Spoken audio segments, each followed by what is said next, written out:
Ma femme est restée silencieuse quand son frère a dit que je n'avais pas ma place lors de ce voyage familial en yacht. Il m'a rayé de la liste des invités et il a donné ma cabine avant de me dire de rentrer chez moi. Ensuite l'équipage m'a salué en disant « Bienvenue à bord monsieur ». Tous ont alors pâli. Ce matin-là sur le quai du yacht, le petit frère de ma femme m'a regardé dans les yeux en affirmant que je n'avais rien à faire ici. Ensuite j'ai regardé l'équipage retirer mon nom de la liste des invités et emporter mes bagages pour remettre la clé de ma cabine à son meilleur ami. Pendant ce temps ma propre femme se tenait là en silence. Elle faisait semblant de ne rien voir. Ce qui faisait mal n'était pas le yacht.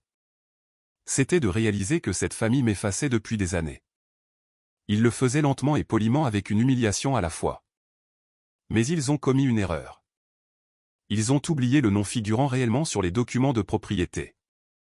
Au moment où l'équipage m'a salué pour me dire « Bienvenue à bord monsieur le propriétaire » et maintenant à bord, tous les sourires sur ce quai ont disparu. Il y a une chose dont les gens ne parlent pas assez. Parfois la trahison la plus profonde ne vient pas des ennemis. Elle vient du fait de s'asseoir à une table où tout le monde profite de votre loyauté tout en traitant silencieusement votre présence comme temporaire. J'ai passé des années à confondre la patience avec l'amour et le silence avec le respect. Avant de commencer, dites-moi d'où vous écoutez ce soir. Avez-vous déjà gardé le silence juste pour maintenir la paix au sein d'une famille n'ayant jamais protégé la vôtre? Ce qui s'est passé sur ce yacht n'a pas commencé sur le quai. Cela a commencé des années plus tôt. La première chose que j'ai remarquée au port de Newport n'était pas le yacht. C'était la façon dont personne ne semblait surpris de voir tout le monde sauf moi. Delphine est sortie de la voiture à mes côtés en lissant le devant de sa robe en lin crème. Le vent venant de l'eau soulevait les pointes de ses cheveux. Pendant une seconde elle a ressemblé à la femme que j'avais épousée. Elle était calme et élégante mais impossible à déchiffrer au moment le plus crucial. De l'autre côté du quai la famille Caille était déjà rassemblée autour de plateaux de champagne comme s'ils posaient pour un magazine. Sa mère Odessa se tenait près de la porte d'embarquement. Corbin, le jeune frère de ma femme, riait trop fort avec son ami Kestrel Wynne. Kestrel avait des lunettes de soleil accrochées au col de sa chemise. Il arborait ce genre de sourire que portent les hommes quand ils savent que quelqu'un d'autre a payé pour la vue. J'ai fait rouler ma valise vers la table d'enregistrement. Une jeune femme en blazer bleu marine a baissé les yeux vers le manifeste. Elle a demandé mon nom. J'ai répondu Tyrone Veil. Elle a scruté la tablette et son doigt s'est arrêté. Ensuite elle a cherché à nouveau. Cette petite pause m'en a dit plus que ces mots. Elle a déclaré prudemment qu'elle était désolée et qu'elle ne voyait pas mon nom ici. Delphine a bougé à côté de moi en disant qu'il devait y avoir une erreur. Mais elle l'a dit doucement. Elle ne s'adressait ni à Corbin ni à la responsable. Elle parlait juste en l'air là où les personnes polies laissent mourir les vérités inconfortables. L'employé s'est penché pour retirer l'étiquette d'embarquement en cuir marron de la poignée de ma valise. Mon nom Tyrone Veil était gravé depuis la saison dernière. Les lettres étaient usées dans les coins. Elle tenait l'étiquette comme si elle regrettait de la toucher. Je la lui ai prise avant qu'elle ne décide où la mettre. Je l'ai pliée une fois avant de la glisser dans la poche intérieure de ma veste de sport. Ce fut le moment où j'ai appris que le silence pouvait humilier un homme tout aussi proprement que la cruauté. Corbin est apparu à côté de nous avec une coupe de champagne à la main. Il a prononcé mon nom comme s'il venait de me remarquer avant d'ajouter que la situation était gênante. Je l'ai regardé en demandant si c'était vraiment le cas. Il a eu un petit rire et il a jeté un coup d'œil vers les autres. Quelques membres de la famille ont soudainement trouvé l'eau très intéressante. Il a expliqué honnêtement que le yacht était plein car ils avaient eu des changements de cabine de dernière minute. Il a suggéré qu'il valait peut-être mieux que je ne participe pas cette fois-ci. Kestrel s'appuyait contre la rambarde derrière lui en tenant une enveloppe d'embarquement. C'était l'enveloppe de ma cabine. J'ai reconnu le numéro avant de reconnaître le nom. C'était la suite du capitaine de port. Il s'agissait de la même cabine que j'avais approuvée lors de la rénovation 2 hivers plus tôt.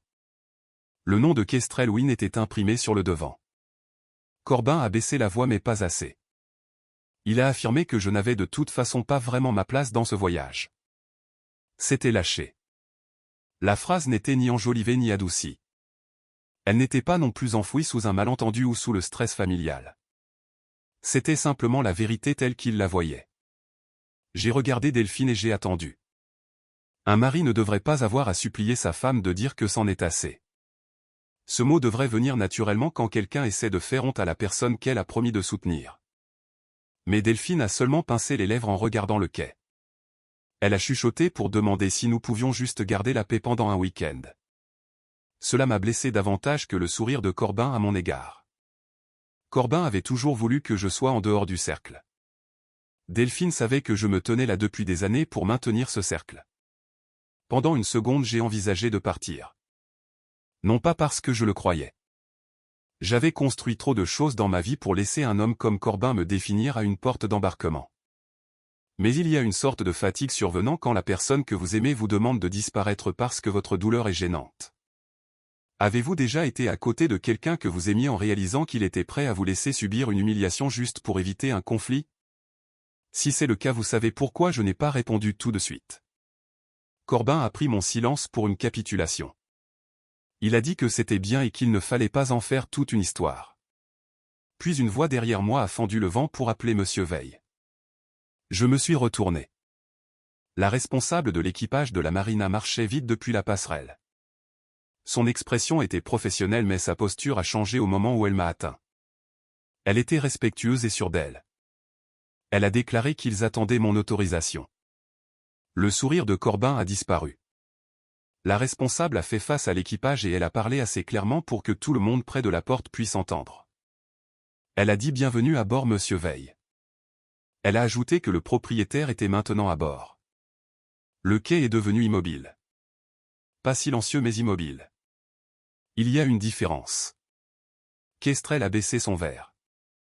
Odessa a cligné des yeux comme si quelqu'un avait allumé des lumières crues dans une pièce qu'elle pensait contrôler. Delphine m'a enfin regardé et cette fois il n'y avait aucune comédie sur son visage. Il n'y avait que le choc. La main de Corbin s'est resserrée autour de son verre. Je n'ai pas souri. Je n'ai pas dit je vous l'avais bien dit. Je n'ai pas expliqué le contrat d'achat ni les comptes d'entretien ni les documents d'assurance ni les années de signature discrètes ayant permis à ce yacht de naviguer pendant que les cailles appelaient cela leur tradition familiale. J'ai simplement ramassé ma valise. Le membre de l'équipage s'est écarté en m'indiquant le chemin. En montant la passerelle j'ai senti l'étiquette en cuir pliée dans la poche de mon manteau appuyée légèrement contre ma poitrine. Derrière moi quelqu'un a forcé un rire. Quelqu'un d'autre a chuchoté mon nom. Corbin n'a rien dit. C'était nouveau. Le teck du pont était chaud sous mes chaussures. Le port s'ouvrait derrière nous dans une lumière bleue argentée. C'était assez beau pour faire oublier à un homme ce que les gens sont capables de faire dans de beaux endroits. Mais je n'ai pas oublié. Debout près de la rambarde j'ai écouté la famille Caille essayer de retrouver ses bonnes manières derrière moi. J'ai compris une chose avec une clarté douloureuse. Il n'a jamais été question d'un seul voyage en yacht. Il s'agissait de toutes ces années où j'ai confondu le fait d'être toléré avec le fait d'être accepté. Le moteur a démarré avec un bourdonnement bas et régulier sous mes chaussures. Le port de Newport a commencé à s'éloigner derrière nous. Les gens parlent des yachts comme s'ils étaient des choses paisibles. Ils peuvent l'être. Mais cet après-midi-là debout près de la poupe avec le vent poussant du sel sur mon visage j'avais l'impression d'être emporté plus profondément dans une pièce où tout le monde avait déjà accepté de ne pas mentionner ce qui s'était passé à la porte. Corbin riait de nouveau avant même que nous ayons quitté la marina. Delphine se tenait avec sa mère près du salon en tenant un verre dans lequel elle buvait à peine. Kestrel agissait déjà comme s'il avait mérité la place qu'on lui avait offerte. Il s'est appuyé contre la rambarde à l'extérieur de la cabine supérieure en pointant son téléphone vers l'eau. Il a dit à la caméra que c'était sa vue pour le week-end en insistant sur le fait que c'était la sienne. C'était la partie que personne ne voulait dire à voix haute. Ce n'était pas la première fois que les cailles me faisaient me sentir temporaire. La première fois a eu lieu lors de notre premier Noël après mon mariage avec Delphine. J'avais apporté du vin d'un petit vignoble de l'Oregon car Vaughan avait mentionné une fois qu'il aimait le pinot noir. J'avais aussi apporté des cadeaux. Rien de tapas accent grave-l'œil mais des choses attentionnées. À notre arrivée chaque place avait une carte manuscrite sauf la mienne. Odessa m'a vu debout là et elle a eu ce petit rire doux que les personnes riches utilisent quand elles veulent qu'une erreur paraisse charmante. Elle s'est exclamée en disant qu'ils avaient presque oublié leur siège supplémentaire. Quelqu'un a tiré une chaise pliante du petit salon pour la glisser près du coin de la salle à manger à moitié dans le passage. Tout le monde a ri doucement. J'ai souri avec eux car c'est ce que les hommes décents sont formés à faire quand ils sont embarrassés en public. Ils facilitent les choses pour tout le monde. À l'époque je m'étais dit que ce n'était rien. Plus tard il y a eu des photos de famille où je me tenais sur le bord. Puis il y a eu des photos où j'étais complètement coupé. Il y a eu des vacances planifiées dans des messages de groupe que je n'ai jamais vus. Il y a eu des conversations d'affaires qui s'arrêtaient à la seconde où j'entrais dans la pièce. Corbin m'a présenté encore et encore comme le mari de Delphine comme si mon nom demandait trop d'efforts. Le pire moment est arrivé quand Odessa a eu un problème de santé il y a 3 ans. J'ai discrètement payé un spécialiste privé quand les retards d'assurance sont devenus un problème. Je ne l'ai pas annoncé. Je ne voulais pas d'applaudissements. 2 mois plus tard lors d'un dîner, Vaughan a levé son verre pour remercier Corbin d'être toujours présent quand cette famille avait besoin de lui. Corbin a accepté les louanges. Delphine a baissé les yeux vers son assiette. Je n'ai rien dit. Avez-vous déjà aidé à maintenir une famille unie pour ensuite réaliser qu'il préférait oublier que vous l'aviez fait? Ce yacht était censé changer les choses. Je l'avais acheté après avoir vendu une partie de mon entreprise de logistique. Ce n'était pas pour impressionner qui que ce soit. J'avais passé assez de temps dans ma vie autour des ports et des gares de marchandises pour savoir que les bateaux représentaient plus de travail que de glamour. Mais Delphine m'avait dit que cela donnerait peut-être à tout le monde quelque chose à partager. J'ai donc laissé les documents inclure son nom sous une structure de fiducie qu'Elias Mercé jugeait propre pour les impôts. Cela semblait pratique à l'époque. Maintenant en regardant Kestrel filmer depuis la porte de ma cabine, j'avais l'impression de leur avoir construit une scène en leur tendant les projecteurs. En fin d'après-midi, le personnel avait déplacé ma valise dans une suite plus petite sous le pont. Personne ne me l'avait dit. Je l'ai trouvé moi-même en allant chercher une chemise propre. Mon sac était posé à côté d'un lit étroit. La poignée était tournée vers le mur. Pendant un moment je suis resté là sans bouger. Puis j'ai entendu la voix de Corbin flotter depuis le couloir à l'extérieur du salon à manger. Il affirmait que certaines personnes font des chèques en pensant que cela fait d'elles des membres de la famille. Kestrel a ri. Corbin a continué en disant que l'argent peut acheter un accès mais qu'il ne peut pas acheter le sang. Ma main s'est posée sur le cadre de la porte. J'ai failli sortir. Delphine est apparue la première au bout du couloir. Elle l'avait entendu aussi. Je savais qu'elle l'avait entendu. Elle s'est approchée pour toucher légèrement mon bras. Elle a chuchoté en me suppliant de ne pas commencer une dispute. J'ai regardé sa main sur ma manche puis son visage. J'ai répondu que je n'avais rien commencé. Elle n'a eu aucune réponse à cela. De retour dans la petite suite, j'ai sorti l'étiquette d'embarquement en cuir plié de la poche de mon manteau pour la poser sur la commode. Il ne m'avait pas supprimé d'un seul coup. Il l'avait fait petit à petit avec chaque faveur et chaque silence jusqu'à ce qu'un après-midi sur un quai Corbin finisse par dire ce que les autres pratiquaient depuis des années. Cette nuit-là j'ai cessé de me demander si Corbin me détestait. J'ai commencé à me demander pourquoi tous les autres étaient prêts à le laisser faire. Au moment où le dîner a été servi, le yacht s'était installé au large de la côte avec ce genre de silence que seules les personnes riches qualifient de paisible. Le salon à manger brillait d'une douce lumière ambrée. Les verres en cristal captaient de petites étincelles provenant des bougies. La table avait été dressée avec du lin blanc et des sous-assiettes en argent ainsi que des hortensias bleues nichées dans des compositions basses. Ainsi personne n'avait à se pencher autour des fleurs pour voir qui était important. Mon siège était à l'extrémité. Il n'était ni près de Delphine ni près du centre. Il était près de la porte de service temporaire où les membres de l'équipage entraient et sortaient avec des plateaux. Kestrel s'est assis à côté de ma femme. Corbin a remarqué mon regard et a souri comme si nous discutions de la disposition des sièges lors d'un pique-nique paroissial. Il a déclaré que cela avait plus de sens pour la dynamique du groupe. Personne n'a demandé ce que cela signifiait. Personne n'en avait besoin. Parfois votre famille ne vous jette pas dehors bruyamment. Il se contente de reculer votre chaise de plus en plus loin jusqu'à ce que vous arrêtiez de vous asseoir. Je me suis assis quand même. C'était la partie qu'il n'avait jamais comprise à mon sujet. Je savais comment traverser l'inconfort sans lui donner la satisfaction de changer mon expression.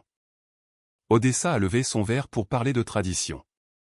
Vaughan a ajouté quelque chose sur les gens qui répondent présents pour la famille. Corbin a hoché la tête comme un homme recevant des applaudissements pour une maison construite par quelqu'un d'autre. Delphine ne m'a pas regardé. Pendant le service de la salade, j'ai observé un jeune matelot hésiter près de mon côté de la table. Il savait que la disposition était anormale. Les personnes travaillant dans le service remarquent tout. Elles savent quand une pièce fait semblant.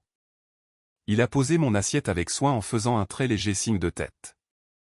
Ce signe de tête m'a paru plus honnête que toute cette famille. Après le dîner, je suis monté sur le pont pour prendre l'air. Le ciel avait pris la couleur de l'ardoise et l'eau bougeait en plis sombres sous la rambarde. Noumi m'a trouvé là environ 10 minutes plus tard. Elle était ma jeune cousine, bien que le fait de l'appeler plus jeune l'ait toujours amusée. Elle était assez âgée pour avoir cessé de se soucier de la comédie familiale et assez perspicace pour la voir à travers une pièce. Elle a dit que je savais qu'il le faisait exprès. J'ai gardé les yeux sur l'eau en demandant ce qu'il faisait. Elle a simplement prononcé mon nom, Théron. Parfois la bonne personne n'a pas besoin de faire un discours. J'ai expiré lentement en disant que je savais que Corbin ne m'aimait pas. Elle a répondu que non. Corbin diminue simplement quiconque le fait se sentir petit. Je me suis tourné vers elle. Puis elle s'est appuyée contre la rambarde avec les bras croisés. Un an auparavant, après ce déjeuner de la fondation, il lui avait dit que j'étais plus facile à gérer quand j'arrêtais d'agir comme si mes opinions comptaient. J'ai senti quelque chose changer en moi. Ce n'était pas exactement de la colère mais de la reconnaissance. Noumi a eu un petit sourire sec. Elle a ajouté qu'il aimait les personnes utiles et que le silence était encore mieux. Nous sommes restés là à écouter le bourdonnement du moteur. C'est à ce moment-là que j'ai commencé à me demander si mon silence avait protégé la paix ou s'il avait protégé des gens comme Corbin. Ces mots ont fait remonter un souvenir que j'avais classé car c'était plus facile que d'admettre ce qu'ils signifiaient.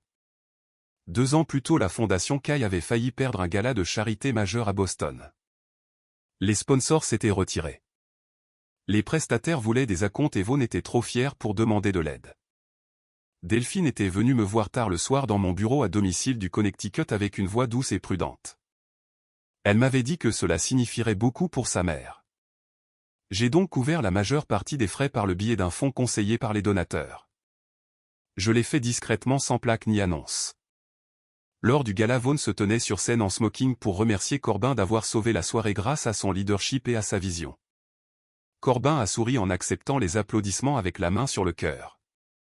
Sous la table, Delphine m'a serré les doigts pour chuchoter que je savais comment était sa famille en me demandant de ne pas rendre la situation embarrassante. J'avais hoché la tête. À l'époque, je pensais que c'était cela le mariage. Accorder sa grâce et protéger son conjoint de l'embarras. Maintenant debout sur ce yacht, je comprenais le prix à payer. Chaque fois que je facilitais les choses pour Delphine, je leur facilitais la tâche pour m'effacer. Vers minuit, après que la famille se soit dispersée en petits groupes et que l'équipage ait tamisé les lumières du couloir principal, on a frappé doucement à la porte de ma cabine. Je l'ai ouverte. Noumi se tenait là en tenant son téléphone. Elle a dit que j'avais besoin d'entendre quelque chose. Elle est entrée et elle a fermé la porte derrière elle. Son visage avait perdu son tranchant habituel. Elle a expliqué qu'elle envoyait un message vocal à un ami plus tôt. Elle n'avait pas réalisé que Corbin et Kestrel parlaient derrière elle près du salon. Elle a appuyé sur lecture. Au début, il y a eu des parasites puis des rires étouffés. La voix de Corbin est apparue assez clairement. Il affirmait que j'étais utile mais que je ne faisais pas partie de la famille. Kestrel a répondu d'un ton amusé en demandant pourquoi me garder dans les parages alors. Corbin a ri de nouveau. Il a répondu que les gens comme Théron confondent le fait d'être utile avec le fait d'être aimé. L'enregistrement s'est terminé. La cabine a semblé plus petite après cela. Noumi a baissé le téléphone en s'excusant. Je n'ai pas pu répondre tout de suite.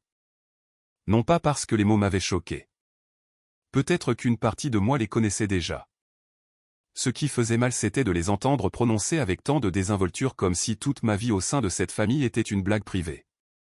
Après le départ de Noumi, je me suis assis sur le bord du lit pour sortir l'étiquette d'embarquement en cuir plié de ma poche. Je l'ai retournée dans ma main. Mon nom y était toujours incrusté dans le cuir marron. Théron Veil. Pendant des années, j'ai cru que la patience me ferait gagner une place. Mais la patience leur avait seulement appris que je resterais silencieux pendant qu'ils en prenaient une. J'ai ouvert mon ordinateur portable et j'ai affiché le dossier de propriété du yacht pour la première fois depuis longtemps. Dossier d'achat et documents de fiducie ainsi que les approbations d'entretien et les documents d'assurance portaient tous ma signature. Ce n'était pas par vengeance mais par souci de clarté. Le lendemain matin, j'ai arrêté d'essayer de sauver l'atmosphère. C'est à ce moment-là que la famille a finalement commencé à devenir nerveuse. Au petit déjeuner le yacht avait changé. Ni les meubles ni les laitons polis n'avaient changé, pas plus que la façon dont l'équipage se déplaçait silencieusement avec du café et des assiettes chaudes. Les personnes avaient changé. Elles ne m'ignoraient plus. Elles m'évaluaient. C'était presque amusant d'une manière triste. Après des années à être traité comme un meuble dans la famille de Delphine, j'étais enfin devenu intéressant car j'avais arrêté de faire semblant que rien ne me blessait. Le siège à côté de moi est resté vide. Même si la table était bondée, personne n'a dit pourquoi. Corbin a rempli le silence avec des histoires bruyantes sur Nantucket et les week-ends de donateurs ainsi que sur le maintien des standards familiaux. Il n'arrêtait pas de jeter un coup d'œil dans ma direction en attendant que j'aie l'air blessé. Au lieu de cela, j'ai ouvert ma tablette et j'ai examiné 3 factures d'entretien du compte d'exploitation du yacht pendant que je mangeais des œufs dont je sentais à peine le goût. Avez-vous déjà remarqué à quel point les gens deviennent mal à l'aise quand la personne qu'ils ont sous-estimée cesse enfin d'avoir besoin de leur approbation? Corbin a remarqué l'écran. Il a demandé si je travaillais en vacances. J'ai levé les yeux en disant que je révisais les dépenses. Son sourire s'est crispé. Il m'a conseillé de ne pas laisser la paperasse gâcher la matinée. J'ai répondu que non. La paperasse améliore généralement les choses car elle se souvient de ce que les gens oublient. La table est devenue silencieuse pendant un instant. Delphine m'a trouvé près du passage latéral 20 minutes plus tard. Après le petit déjeuner, le groupe s'était divisé en plus petites conversations. Sa voix était basse. Elle m'a demandé si j'allais vraiment rendre ce voyage misérable pour tout le monde. Je l'ai regardé un moment car je voulais répondre en tant que mari avec douceur et prudence comme je le faisais depuis des années. Mais j'étais fatigué de rendre la vérité plus confortable qu'elle ne le méritait. J'ai répondu que je n'avais pas retiré mon propre nom du manifeste. Elle a croisé les bras. Elle a dit que je savais que Corbin aimait provoquer. Elle a demandé pourquoi lui donner ce qu'il voulait. J'ai demandé pourquoi garder son frère à l'aise était plus important que de défendre son mari. Son visage a changé. Ce n'était pas de la colère mais de la peur. Ce n'est jamais aussi simple quand les gens veulent que la mauvaise situation perdure. Elle a regardé vers le salon où sa mère riait de quelque chose que Vaughan avait dit. Elle a affirmé que je ne comprenais pas comment c'était avec eux. J'ai répondu que je comprenais plus qu'elle ne le pensait. J'ai ajouté que j'avais simplement été poli à ce sujet. Elle n'a pas répondu. C'était le schéma habituel avec Delphine. Elle pouvait gérer la tension et la masquer ou la retarder mais elle ne pouvait pas la supporter de front. En fin de matinée, nous avons accosté brièvement à Nantucket pour un déjeuner avec quelques connaissances d'affaires liées au cercle de charité d'Odessa. Corbin l'avait organisé bien sûr. Il aimait les pièces où il pouvait jouer la carte de l'importance. Le restaurant donnait sur le port. Des bardeaux gris et des boiseries blanches ainsi que des serveurs en chemise repassés créaient une atmosphère très chic et très chère sans l'admettre. Pour une fois, la pièce n'appartenait pas entièrement aux Cailles. Un homme nommé Richard Bell, qui était un investisseur que je connaissais grâce à un projet de réseau d'expédition, m'a repéré avant que Corbin ne puisse contrôler les présentations. Il a prononcé mon nom en me tendant la main. Il a dit avoir entendu que mon équipe avait réglé ce désordre d'itinéraire entre Boston et Halifax l'hiver dernier. Il a ajouté que cela avait sauvé la moitié des distributeurs de ce corridor de la perte de leur contrat. Plusieurs têtes se sont tournées. Je lui ai serré la main. J'ai répondu que nous avions de bonnes personnes travaillant de longues nuits. Richard a trouvé cela modeste en précisant que la plupart des hommes auraient pris la vedette. L'expression de Corbin s'est durcie juste assez pour que je puisse le voir. Pendant le déjeuner, une femme membre du conseil d'administration d'une fondation a jeté un coup d'œil vers la marina. Elle a demandé depuis combien de temps je possédais le yacht. La table s'est figée. Pas complètement mais juste assez pour que les fourchettes ralentissent et que les regards se déplacent. Corbin est intervenu avant que je puisse parler. Il a déclaré en douceur qu'il s'agissait plutôt d'un bien familial partagé. J'ai posé mon verre. J'ai répondu que non. Légalement, ce n'était pas le cas. Le silence ayant suivi n'était pas bruyant mais il avait du poids. Delphine fixait son assiette. Le sourire d'Odessa a duré trop longtemps. Kestrel est soudainement devenu fasciné par son téléphone. Corbin s'est repris le premier. Les hommes comme lui le font toujours car l'embarras les entraîne à devenir des menteurs plus rapides. Il a affirmé avec un léger rire que j'aimais la précision et que c'était un risque du métier. Je ne lui ai accordé aucune réaction. Sur le chemin du retour vers le yacht, il m'a rattrapé près du pont d'observation à l'écart des autres. Sa voix a perdu son charme mondain. Il a demandé si je voulais vraiment embarrasser sa famille pour des histoires de places et de listes d'invités. J'ai continué à marcher jusqu'à ce que nous atteignions la rambarde. J'ai répondu qu'ils s'étaient embarrassés eux-mêmes. J'avais juste arrêté de les couvrir. Ses yeux se sont plissés. Il m'a dit de faire attention. Si je faisais exploser cette histoire, Delphine serait entraînée au milieu. C'était la première menace ouverte. Pas contre moi mais contre mon instinct de protéger ma femme. Cela avait toujours été son pari le plus sûr. Il croyait que je supporterais n'importe quelle insulte si Delphine risquait de souffrir de la vérité. J'ai dit à Corbin que la gentillesse n'était pas un consentement. Il s'est moqué en demandant si c'était censé signifier quelque chose. J'ai expliqué que cela signifiait qu'il avait confondu ma patience avec une permission. Pour une fois, il n'a pas eu de répartie immédiate. Ce soir-là, après que tout le monde se soit réinstallé à bord et que le yacht ait navigué vers des eaux plus sombres, je suis retourné dans la petite cabine où mes bagages avaient été placés. J'ai ouvert mon ordinateur portable pour vérifier ma messagerie privée. Il y avait un message d'Elias Mercé demandant un examen confidentiel immédiat. En pièces jointes se trouvaient des brouillons de documents et des notes sur la restructuration de la propriété ainsi que des propositions d'ajustement du contrôle opérationnel et un calendrier de transfert de pourcentage que je n'avais jamais approuvé. Le nom de Corbin apparaissait plus d'une fois dans les commentaires internes. Maandre reposait à côté de l'étiquette d'embarquement pliée sur le bureau. L'exclusion n'était plus seulement sociale. Elle était financière et légale ainsi que planifiée. J'ai refermé lentement l'ordinateur portable et je me suis assis là en écoutant l'eau bouger contre la coque. C'est cette nuit-là que j'ai réalisé que Corbin n'essayait pas de blesser mes sentiments. Il essayait d'effacer entièrement ma place. Je n'ai pas beaucoup dormi après avoir lu le message d'Elias. Je suis resté dans cette suite d'invités inférieurs avec l'ordinateur portable ouvert. La mer pressait doucement contre la coque et l'étiquette d'embarquement pliée reposait près de ma main comme une petite preuve que personne d'autre ne comprendrait. À l'aube, j'étais sur le pont supérieur avant que l'équipage n'ait fini de préparer le café. L'océan semblait calme. Cela me dérangeait. Une partie de moi voulait que la météo corresponde à l'intérieur de ma poitrine mais l'eau continuait de bouger comme si rien d'important ne s'était passé. Il y a un point où la trahison cesse d'être aiguë pour devenir familière. C'est la partie dangereuse. Au petit déjeuner, Odessa discutait déjà du voyage familial de l'été suivant comme si la question de la propriété avait été réglée par sa seule confiance. Elle a suggéré d'en faire un événement annuel pour les donateurs. Elle affirmait que le non-caille appartenait à l'eau et que cela avait toujours été le cas. Personne ne l'a corrigé. Ni Delphine, ni Vaughan, ni Corbin qui était assis là à étaler de la confiture sur du pain grillé comme un homme profitant d'une terre qu'il n'avait pas achetée. Autour du salon, des photos encadrées avaient été disposées pour la diffusion en direct du week-end. On y voyait des cailles souriant sur les ponts et des cailles lors de dîners ainsi que des cailles saluant depuis des fêtes sur les quais. J'ai regardé attentivement une photo du jour de la livraison du yacht. Je connaissais cette photo. Je me tenais à côté de Delphine sur celle-ci avec les manches retroussées et tenant un presse-papier après avoir passé 6 heures avec l'expert. Dans cette version, j'avais disparu. J'avais été coupé si proprement que seul le bord de ma veste bleu marine restait près de son épaule. Parfois les gens ne vous retirent pas d'abord de la pièce. Ils vous retirent de l'histoire. Plus tard, j'ai trouvé Delphine seule près du salon latéral. Elle consultait son téléphone avec la concentration rigide de quelqu'un évitant une conversation qu'elle savait imminente.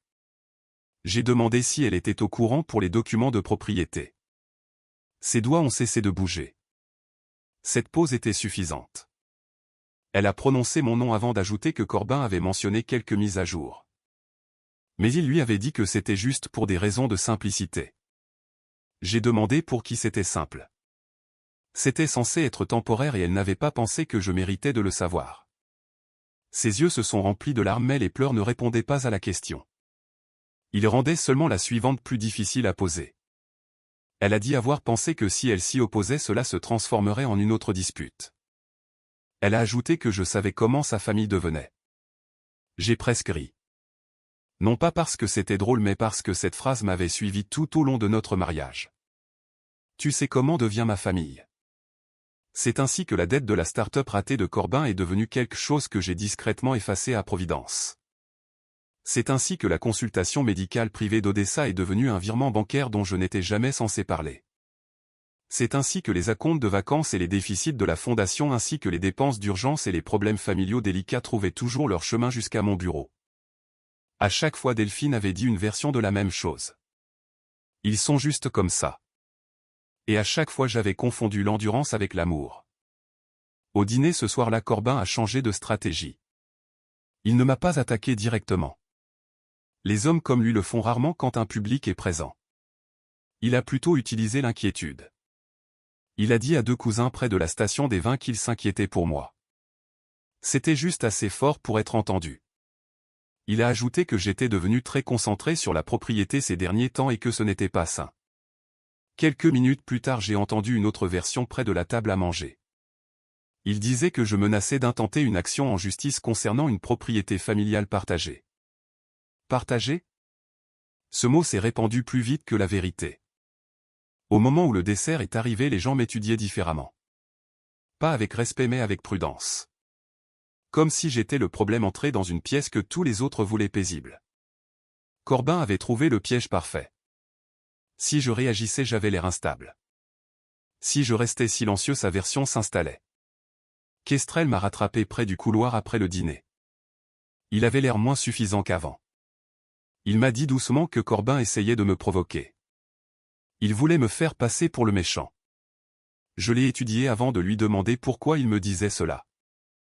Il a haussé les épaules avec embarras. Il a expliqué qu'il aimait avoir une cabine gratuite mais qu'il n'aimait pas être utilisé comme accessoire. C'était la première chose honnête que j'entendais de lui. Vers minuit, Kestrel a frappé à la porte de ma cabine et m'a tendu son téléphone. Il a expliqué que Corbin avait transféré cela sur le mauvais fil de discussion. Il l'avait copié avant que Corbin ne le supprime. C'était un message vocal. J'ai appuyé sur lecture. La voix de Corbin a rempli la petite pièce. Il disait qu'une fois que Delphine aurait signé les mises à jour de transfert, je n'aurais plus aucun levier. Il ajoutait que je partirais discrètement ou que j'aurais l'air pathétique en me battant. L'enregistrement s'est terminé. Je l'ai écouté à nouveau. Ensuite je l'ai sauvegardé sur mon propre téléphone et j'ai envoyé une copie à Elias. Je n'ai pas crié. Je n'ai pas claqué la porte. Je ne suis pas allé chercher Corbin. Cela l'aurait aidé. Au lieu de cela, j'ai ouvert le dossier juridique qu'Elias avait envoyé la veille au soir et j'ai commencé à lire chaque ligne attentivement. J'ai lu les propositions de modification de contrôle et les projets d'autorisation ainsi que les blocs de signature laissés en attente. Je n'ai pas fait cela en tant que mari essayant d'éviter l'inconfort mais en tant qu'homme comprenant enfin ce qu'exigeait la survie. Au lever du soleil, je ne me demandais plus s'il m'aimait encore. Je décidais de l'ampleur des dégâts auxquels j'étais prêt à survivre avant de riposter. Au moment où le yacht a atteint Martha's Vineyard, le brouillard s'était installé assez lourdement pour donner au port un aspect inachevé. Tout le monde se préparait pour le déjeuner des donateurs d'Odessa. C'était le genre de repas raffiné au bord de l'eau où les gens parlent de communauté tout en comparant les noms de famille sous la table. Corbin avait organisé le transport de la marina au restaurant. 3 véhicules noirs attendaient près du quai. Mon nom ne figurait sur aucune des listes de voitures. J'ai vu Delphine le remarquer. Elle a regardé le papier puis Corbin et elle a détourné le regard. Il n'y avait aucune surprise là-dedans. J'ai sorti mon téléphone pour commander ma propre voiture. L'humiliation perd de son emprise quand vous arrêtez de demander aux personnes qui vous humilient de vous faire une place. Au restaurant, Corbin était de retour en mode représentation. Il m'a présenté à 2 donateurs comme le mari de Delphine. Il a précisé que je m'occupais principalement des aspects d'investissement en arrière-plan. Des aspects d'investissement en arrière-plan. J'avais passé 30 ans à construire des itinéraires de fret et des systèmes d'entrepôt ainsi que des partenariats portuaires et des structures d'assurance avec des plans de reprise après crise. Mais dans la bouche de Corbin, j'étais devenu un homme de l'ombre qui déplaçait des chiffres pendant que de vraies personnes construisaient des héritages.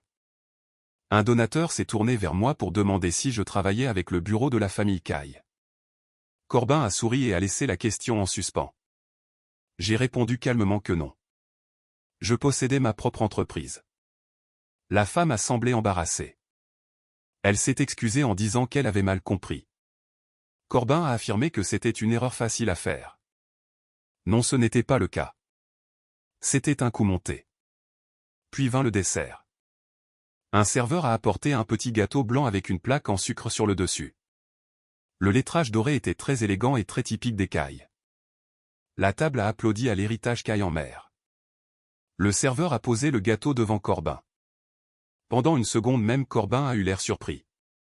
Puis il l'a accepté. Bien sûr qu'il l'a fait. Les hommes comme Corbin refusent rarement le mérite simplement parce qu'il appartient à quelqu'un d'autre. Delphine a applaudi aussi doucement et automatiquement. Puis elle a vu que je regardais ses mains. Elle s'est arrêtée. Ce mouvement minuscule a blessé plus profondément que le gâteau ou la plaque ou le petit sourire de Corbin. Car cela me disait qu'elle avait été si bien entraînée à applaudir l'histoire familiale qu'elle oubliait de vérifier si elle était vraie. Qu'est-ce qui fait le plus mal entre l'insulte elle-même et le fait de regarder la personne que vous aimez rester silencieuse pendant qu'elle se produit? De retour à bord plus tard dans l'après-midi, je suis allé dans la petite suite d'invités pour ouvrir ma valise. Pendant quelques minutes, j'ai emballé des chemises et ma trousse de toilette avec des mouvements lents et prudents. Un ferry partait ce soir-là. J'avais vérifié les horaires 2 fois. Je pouvais débarquer et réserver une chambre puis appeler Elias depuis la rive en les laissant avec leur scène flottante et laisser les avocats gérer le reste. Mon téléphone a sonné avant que je ne ferme le sac. C'était Noumi. J'ai répondu mais je n'ai pas parlé tout de suite. Elle en a entendu assez dans le silence.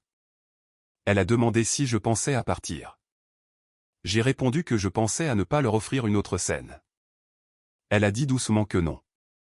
Elle a affirmé que je pensais à leur faciliter la vie une fois de plus. Je me suis assis sur le bord du lit. Elle a continué en disant que j'avais passé des années à protéger des gens qui n'avaient jamais protégé ma paix. J'ai regardé l'étiquette d'embarquement pliée posée sur la commode. Puis Noumi m'a demandé si une version plus jeune de moi regardait cela, si je lui dirais de rester silencieux. Cette question a trouvé en moi une place qu'aucun argument ne pouvait atteindre. Après l'appel, j'ai déballé la valise. Pas tout mais juste assez pour me dire que j'étais toujours présent. Ensuite j'ai appelé Elias. Il a répondu depuis son bureau de Boston. Des papiers ont bruissé près du combiné. Il m'a dit qu'il espérait que j'appellerais. Il m'a demandé si j'avais vu les projets de restructuration.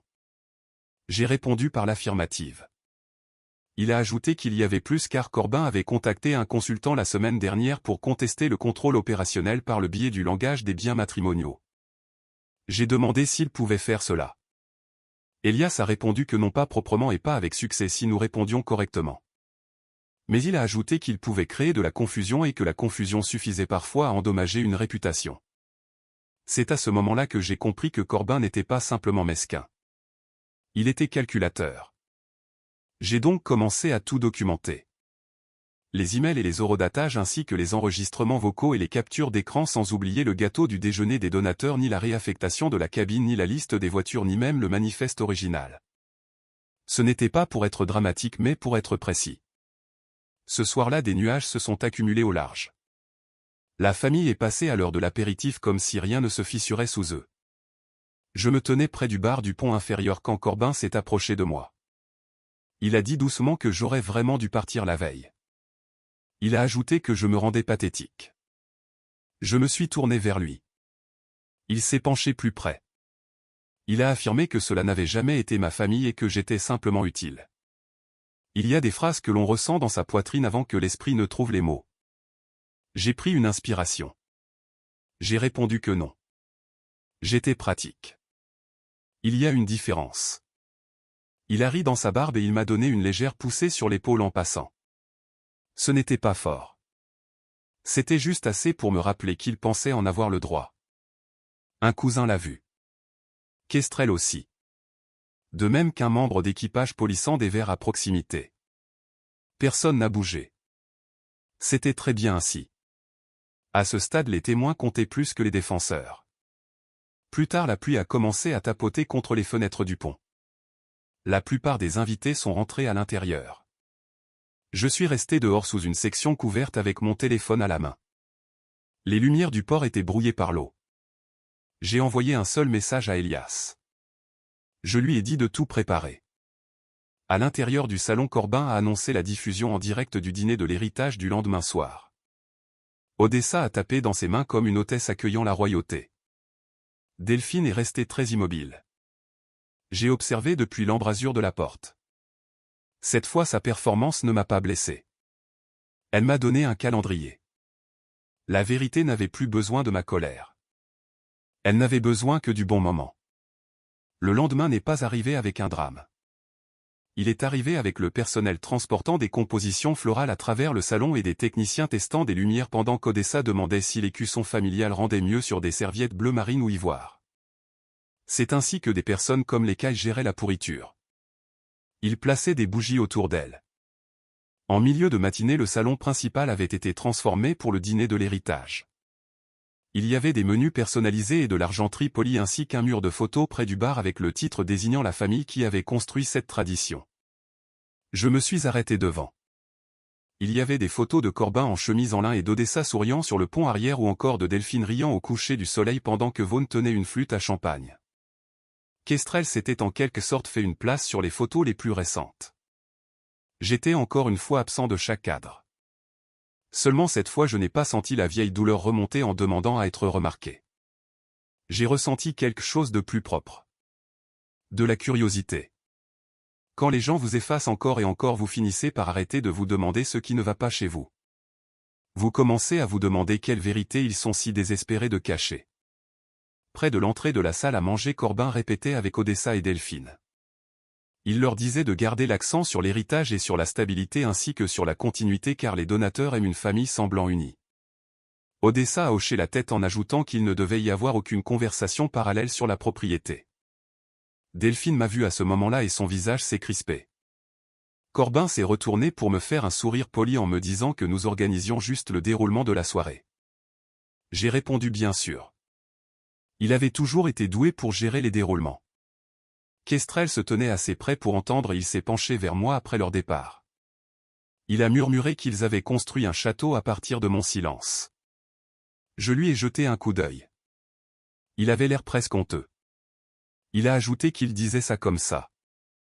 J'ai passé le début de l'après-midi dans le bureau du propriétaire qui était une petite pièce lambrissée que la plupart des invités ne remarquaient jamais. Elias avait envoyé un dossier sécurisé depuis Boston. J'ai examiné chaque fichier attentivement. Contrat d'achat et confirmation de virement bancaire ou encore approbation d'entretien annuel et autorisation d'assurance ainsi que clause de contrôle opérationnel et mémos vocaux avec en tête de message. Pas un seul document ne se souciait du nom de famille de Corbin. Pourtant ma main a plané au-dessus du dossier pendant un long moment. Si je parlais ce soir, Delphine serait également exposée. Son silence et ses connaissances ainsi que son choix de laisser Corbin manipuler la paperasse dans mon dos tout en me demandant de ne pas rendre les choses difficiles. Si je ne disais rien, il continuerait à faire cela. Pas seulement à moi mais à quiconque serait assez silencieux pour devenir utile. C'était la partie que je ne pouvais plus ignorer. Êtes-vous déjà resté silencieux juste pour garder la paix avant de réaliser que cette paix vous coûtait votre dignité? On a frappé doucement à la porte. C'était un jeune membre d'équipage nommé Ellie d'une vingtaine d'années. Il était nerveux en tenant une pile de cartes de placement révisées. Il s'est excusé auprès de moi. Le capitaine lui avait demandé d'apporter cela ici. Il les a posées sur le bureau puis a hésité. Je lui ai demandé s'il allait bien. Il a fait un petit sourire embarrassé. Il a répondu par l'affirmative en expliquant qu'il venait de se faire passer un savon par Monsieur Kay car un des seaux à champagne était sur la mauvaise table d'appoint. J'ai attendu. Ellie a regardé vers le couloir. Il a ajouté que les gars comme lui savent toujours qui ne ripostera pas. Cette phrase s'est installée dans la pièce. Je me suis revu à 25 ans essayant d'être agréable dans des pièces où des hommes avec de meilleurs costumes confondaient les bonnes manières avec de la faiblesse. J'avais passé la moitié de ma vie à faire mes preuves sans mettre les gens mal à l'aise. C'était peut-être là l'erreur. J'ai dit à Ellie de documenter ce qui s'était passé si cela affectait son travail. Il devait le faire discrètement et clairement avec les dates et les heures ainsi que les noms. Les gens comptent sur les hommes décents pour oublier les détails. Il a hoché la tête comme si je lui avais remis quelque chose de plus lourd qu'un conseil. Quelques heures avant le dîner, Corbin a fait son mouvement. La rumeur m'est parvenue par Noumi en premier. Elle est entrée dans le bureau du propriétaire sans frapper avec son téléphone à la main. Elle m'a dit qu'il racontait que j'avais manipulé les documents de propriété lors d'une restructuration matrimoniale. Je l'ai dévisagé. Elle a ajouté que Corbin me qualifiait d'instable et de vindicatif. Il disait au donateur que j'essayais de punir Delphine. Bien sûr qu'il le faisait. La meilleure défense d'un menteur est d'accuser la vérité d'être cruelle. Delphine est entrée peu après Noumi. Ses yeux étaient rouges mais sa voix essayait toujours de jouer le calme. Elle m'a supplié de ne pas transformer cette soirée en guerre. J'ai fermé le dossier devant moi. J'ai répondu que c'était devenu une guerre au moment où la vérité avait eu besoin de permission pour exister. Elle a tressailli. Elle a chuchoté qu'elle avait peur. Elle affirmait que je ne savais pas ce que c'était d'être élevé dans cette famille. J'ai répondu que non. Mais je savais ce que c'était d'y être marié. Et d'être censé disparaître poliment. Elle s'est couvert la bouche. Pour la première fois j'ai vu que la culpabilité avait finalement atteint un endroit que les excuses ne pouvaient pas protéger. Juste avant cette heure j'ai rejoint Elias lors d'un appel vidéo crypté. Les lumières de son bureau étaient encore allumées derrière lui. Il a déclaré que tout était organisé. S'il me défiait publiquement nous pourrions répondre immédiatement. Mais il m'a prévenu qu'une fois la chose révélée il n'y aurait plus de retour en arrière possible. J'ai dit que je le savais. Il m'a demandé si j'étais absolument sûr. J'ai regardé la vieille étiquette d'embarquement en cuir à côté de l'ordinateur portable. Puis je l'ai glissée dans la poche de ma veste. J'ai répondu que je n'en étais pas sûr. J'étais certain que j'aurais dû arrêter de les protéger il y a des années. À l'étage une musique douce a commencé. Les invités se sont rassemblés sous des lumières dorées. Les caméras ont commencé à diffuser. Corbin se tenait au centre du salon avec du champagne à la main et la confiance d'un homme croyant que la présentation pouvait vaincre la preuve. Je suis entré par les portes arrière. Pour une fois la pièce ne ressemblait pas à sa scène. Elle ressemblait à une salle d'audience. Corbin pensait que les caméras protégeraient sa version de l'histoire. Il avait oublié qu'elle pouvait aussi être témoin de la mienne. Les caméras ont commencé à diffuser un peu après 8 heures. Une douce musique de piano remplissait le salon. L'océan paraissait noir à travers les hautes fenêtres. Les lumières du yacht se reflétaient sur la vitre comme une deuxième pièce flottant à l'extérieur de nous. Corbin se tenait à côté d'Odessa. Il souriait à la diffusion en direct comme si la vérité n'était qu'un autre invité qu'il pouvait apercevoir au fond. Il a commencé en disant que l'héritage familial ne se construit pas du jour au lendemain. Il provient d'un sacrifice partagé et de valeurs partagées ainsi que des personnes comprenant ce que signifie préserver quelque chose de significatif. Plusieurs invités ont hoché la tête. Puis il m'a regardé presque directement. Il a affirmé que certaines personnes font des chèques pendant que d'autres construisent du sens. C'était reparti. Moi en tant que portefeuille et eux en tant qu'âme. Derrière lui le diaporama a commencé. Fête sur les quais et dîner au coucher du soleil ainsi qu'Odessa saluant depuis le pont arrière. Corbin tenait du champagne et Delphine souriait à côté de personnes m'ayant demandé pendant des années de rester silencieux. Je ne figurais sur aucune image. Qu'est-ce qui fait plus mal que d'être exclu? Regardez quelqu'un réécrire l'histoire pendant que vous êtes encore en vie. J'ai fait un pas en avant. Avant que je ne parle, Corbin a soulevé un dossier du podium. Il a déclaré que puisque certaines accusations circulaient, il pensait que la transparence était importante. Il l'a ouvert pour brandir des pages imprimées. Des halètements ont traversé la pièce aussi vite que le vent à travers des rideaux. Il a affirmé que ces documents suggéraient une intention d'utiliser le langage des biens matrimoniaux pour prendre le contrôle de ce qui avait toujours fonctionné comme une propriété familiale. Le visage de Delphine a pâli. Corbin a insisté davantage. Il a dit que je n'avais jamais protégé cette famille. J'avais essayé de la contrôler. Pendant un moment l'atmosphère de la pièce a changé. Je pouvais le sentir. Le doute a une température. Les gens qui venaient de me voir être effacé se demandaient maintenant si j'étais l'homme dangereux. C'était sa dernière carte et elle était bonne. Par conséquent je n'ai pas discuté avec lui. J'ai regardé vers la responsable de l'équipage près de la console multimédia. Je lui ai demandé d'afficher le fichier de propriété vérifié envoyé par Monsieur Mercé au système. Le sourire de Corbin s'est effacé. Je me suis tourné vers la salle.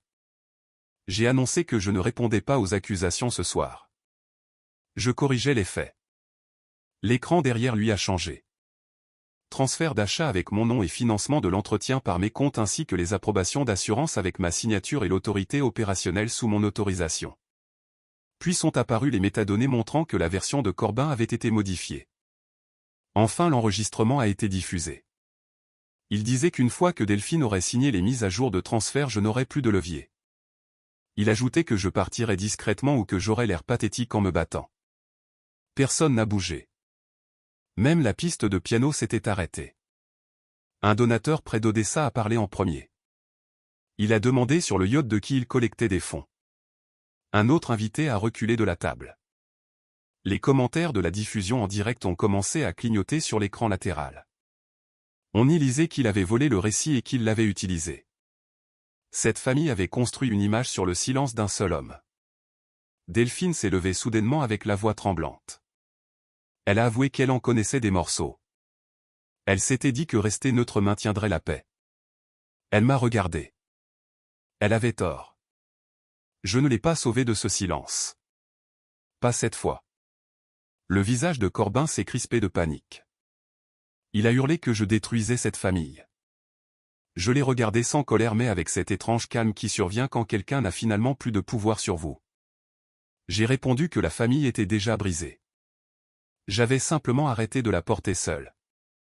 Le capitaine est entré depuis le couloir. Il m'a appelé d'une voix posée. L'autorisation de commandement opérationnel attendait ma décision. Cette phrase a accompli ce que les cris n'auraient jamais pu faire. Elle a rendu la vérité officielle. J'ai regardé autour de la pièce. Odessa était pétrifiée. Kestrel fixait le sol. Delphine pleurait doucement. Corbin respirait fort. Il cherchait encore un moyen de retourner la pièce en sa faveur. Il n'y en avait pas. J'ai annoncé que ce voyage était terminé. Le capitaine a hoché la tête en disant oui monsieur. Alors que le yacht commençait à se diriger vers la côte, j'ai plongé la main dans ma veste pour en sortir l'étiquette d'embarquement en cuir plié. Je l'ai posée sur la table devant Corbin. J'ai dit doucement que c'était le moment où j'avais arrêté de faire semblant de ne pas avoir été évincé bien avant aujourd'hui. Personne n'a répondu. Dehors l'eau s'étendait sombre et infinie. À l'intérieur l'héritage caille s'est effondré sans un bruit. Et pour la première fois depuis que j'avais posé le pied sur ce quai je ne me sentais pas invisible. Je me sentais libre. Le yacht a atteint la côte avant l'aube. Il n'y avait pas de musique à notre arrivée ni de champagne ni de grandes sorties solennelles mais seulement des membres d'équipage se déplaçant prudemment à travers le brouillard du port. Ils amarraient les lignes et descendaient les bagages en parlant à voix basse comme le font les gens après qu'une tempête a traversé une maison. J'ai posé le pied sur le quai avec un seul sac de voyage. La vieille étiquette d'embarquement en cuir était dans la poche de mon manteau. Je ne l'ai pas jetée. Je ne l'ai pas encadrée non plus. Certaines choses n'ont pas besoin de cérémonie. Elles ont juste besoin d'arrêter de vous posséder. Corbin est parti le premier avec la tête baissée et le téléphone collé à l'oreille. Odessa a suivi sans me regarder. Kestrel s'est arrêté près de la passerelle. Il a dit qu'il ne savait pas jusqu'où Corbin irait. Je l'ai regardé. La plupart des gens en savent plus qu'ils ne l'admettent. Il a accepté cela car c'était vrai. À midi la diffusion en direct avait circulé dans les conseils d'administration des œuvres de bienfaisance et dans les cercles de yacht club ainsi que parmi les contacts d'affaires plus rapidement qu'aucune déclaration officielle n'aurait pu le faire. Le contrat de consultation de Corbin a été suspendu. 2 donateurs ont gelé leurs engagements envers la fondation d'Odessa. Elias m'a informé que les documents modifiés seraient traités correctement et discrètement avec des conséquences. J'ai ignoré les demandes d'interview. Un journaliste local a laissé 3 messages. Un podcast d'affaires a envoyé 2 messages. J'ai répondu à Kestrel quand il m'a demandé si j'avais l'intention de parler publiquement. Je n'avais pas dit la vérité pour devenir célèbre pour y avoir survécu. Quelques jours plus tard Delphine est venue chez moi à Providence. Elle n'a pas apporté de fleurs. J'en étais reconnaissant. Des fleurs auraient ressemblé à une décoration sur une poutre brisée. Nous nous sommes assis l'un en face de l'autre à la table de la cuisine avec 2 tasses de café entre nous. Aucun de nous n'y a touché. Elle a avoué avoir toujours pensé que si elle restait neutre assez longtemps personne ne partirait. J'ai regardé la femme que j'aimais encore. J'ai vu peut-être clairement pour la première fois comment la peur l'avait façonnée en quelqu'un capable de regarder le mal se produire pour appeler cela la paix. J'ai répondu que la neutralité ne protège que la personne causant le mal. Elle a alors pleuré doucement. Ce n'étaient pas les larmes demandant à être sauvées. C'étaient les larmes survenant quand une personne voit enfin la facture de tout le confort qu'elle a choisi. Elle a chuchoté qu'elle était désolée. J'ai répondu que je la croyais. Elle a levé les yeux. Mais j'ai ajouté que je ne savais pas encore quoi faire de cela. C'était la vérité. Je l'aimais. Cela n'effaçait pas ce qu'elle avait permis. L'amour sans protection devient de la solitude et j'avais été seul dans mon mariage depuis longtemps. Pourriez-vous rester avec quelqu'un vous ayant regardé souffrir en silence pendant des années? Je ne connais toujours pas la réponse pour tout le monde. Je savais seulement que la mienne ne pouvait pas être précipitée. Dans les semaines ayant suivi, quelques cailles ont pris contact. Ni Odessa ni Corbin mais un cousin a envoyé un message disant que tous en avaient vu des morceaux. Ils avaient simplement pensé que garder le silence était plus facile. Je l'ai lu 2 fois avant de répondre. Plus facile pour qui? Il n'a jamais répondu. C'était très bien. Toutes les relations n'ont pas besoin d'une fin dramatique. Certaines ont simplement cessé de prétendre être plus fortes qu'elles ne l'étaient. Elias a géré le côté juridique. Le contrôle opérationnel a été sécurisé. Toute tentative de restructuration était morte. Corbin a été retiré de 2 comités de la fondation en attendant un examen. La famille a appelé cela une pause. J'ai appelé cela par son vrai nom. La responsabilité avec une belle papeterie. Un après-midi, Eli, le jeune membre d'équipage, a appelé pour me remercier. Il a annoncé que le capitaine l'avait promu au poste d'assistant responsable des opérations pour le reste de la saison. Il a dit que je remarquais des choses dont personne d'autre ne se souciait assez pour les remarquer. Cela m'est resté. La douleur peut rendre une personne dure. Elle peut aussi la rendre attentive. J'ai choisi la 2e option. Je lui ai donc proposé d'être son mentor. Rien de grandiose. Un déjeuner par mois avec des discussions sur les opérations maritimes et les contrats ou encore la gestion des fournisseurs. Le genre de choses que personne n'enseigne aux jeunes hommes à moins que quelqu'un ne décide qu'ils valent la peine d'investir en eux. 1 mois plus tard, j'ai organisé un petit dîner près de la marina. Aucune diffusion en direct ni d'écussons sur les serviettes ni de discours sur l'héritage. Il n'y avait que Noumi et Eli ainsi qu'Elias et Kestrel avec 2 amis me connaissant avant que le yacht n'ait un nom. Nous avons mangé du poisson grillé en nous passant du pain autour de la table. Nous avons ri de choses réellement drôles. Près de l'entrée, une vieille cloche de quai était suspendue à une poutre patinée. Je l'avais installée lors de la première rénovation du yacht à l'époque où je croyais que construire quelque chose de beau pourrait me faire gagner une place parmi des gens valorisant uniquement ce qu'ils pouvaient s'approprier. Personne ne s'en était souvenu. Moi oui. Le fait de ne pas être vu n'avait pas rendu mon travail irréel. Avant de partir, j'ai sorti la vieille étiquette d'embarquement en cuir de ma poche pour l'attacher à un nouveau sac de voyage acheté cette semaine-là. Même nom et même homme avec une vie différente. Tyrone Veil. Je pensais autrefois que l'appartenance signifiait être accepté par les personnes pour lesquelles on se sacrifie. Maintenant je pense que cela signifie être pleinement vu par des personnes ne vous demandant jamais de disparaître en premier lieu. Êtes-vous déjà resté silencieux juste pour garder la paix au sein d'une famille n'ayant jamais protégé la vôtre? Si vous avez vécu quelque chose de semblable, j'espère que vous savez ceci. Vous n'êtes pas difficile car vous avez enfin dit la vérité. Vous n'êtes pas égoïste car vous avez arrêté de porter des personnes refusant de vous porter. Et vous n'êtes pas invisible juste parce que quelqu'un a profité du fait de prétendre que vous l'étiez. Je n'ai pas perdu ma place sur ce yacht. J'ai perdu le besoin d'en mendier une.